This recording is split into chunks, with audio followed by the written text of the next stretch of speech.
শুভ সকাল বন্ধুরা, আশা করছি তোমরা সবাই ভালো আছো। আমিও খুব ভালো আছি। তো চলো এইভাবে দিনটাকে স্টার্ট করি। আজকে সকালবেলায় প্রচণ্ড দেরি হয়ে গেছে, কারণ একটু ঠান্ডা পড়েছে তো বাচ্চাগুলো ঘুমিয়ে পড়ে। তো সেই কারণে আজকের একটু লেট হয়ে গেছে। তো যাই হোক, আমরা নিচে গিয়ে দেখছি যে স্কুল গাড়ি অলরেডি দাঁড়িয়ে রয়েছে। তো ওকে তুলে দিয়ে বাড়িতে চলে আসলাম। এসেই কিছু কাজ বাকি ছিল, সেগুলো কমপ্লিট করেই সাথে সাথে রান্না চাপিয়ে দিয়েছি, কারণ আজকে একটু সকাল সকাল রান্নাটা কমপ্লিট করব, কেননা বাগানের একটু কাজ আছে। তো রান্নাটা চাপিয়ে দিয়ে বাগানে চলে গেলাম গাছগুলোতে জল দেওয়ার জন্য।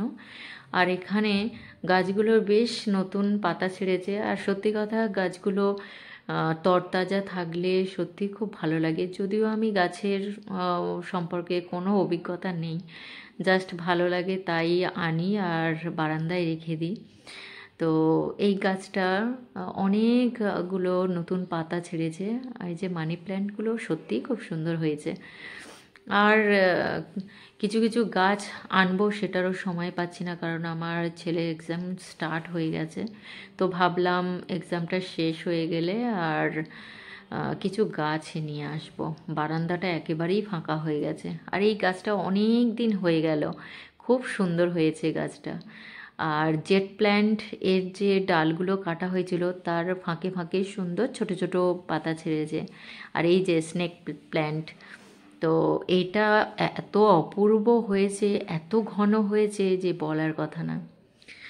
তো আর একজন দেখো মুখ বাড়িয়ে দেখছে আমাকে, ও মনে করছে মা আমাকে খেতে দিতে এসেছে। তো দুজনেরই ভীষণ দেখে, আমাকে ফলো করে। তো চলো আর একদিকে রান্না চাপিয়েছি, কি কতদূর কি হলো দেখি। তো বাগান থেকে এসেই দেখছি এটা অলমোস্ট রেডি হয়ে গেছে, কমপ্লিট হয়ে গেছে।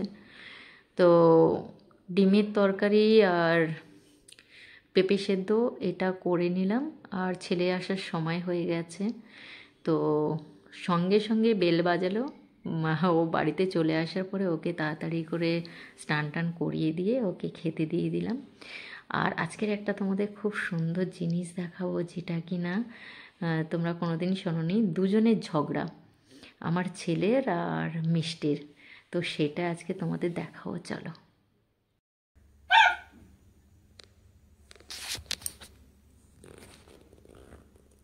জোরে বক ওকে।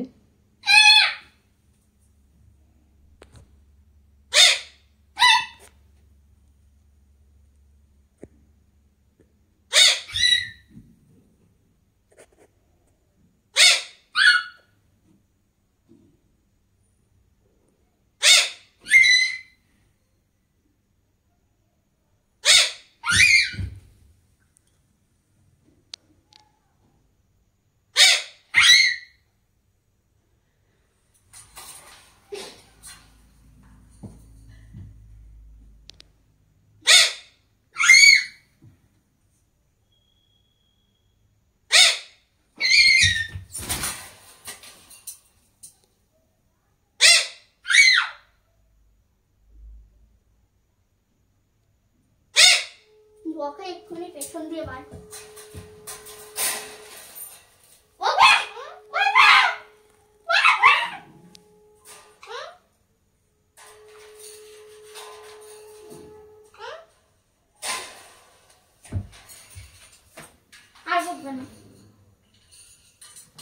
দাঁড়া, ওকে দাঁড়াতে দে, তবে তো বকে।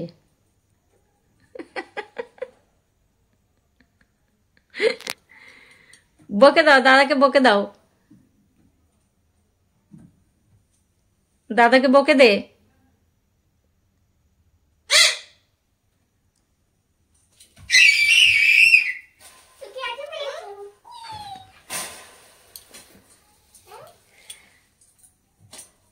বকে দাও তো, দাদাকে বকু বকু করে দাও, বকু দাও।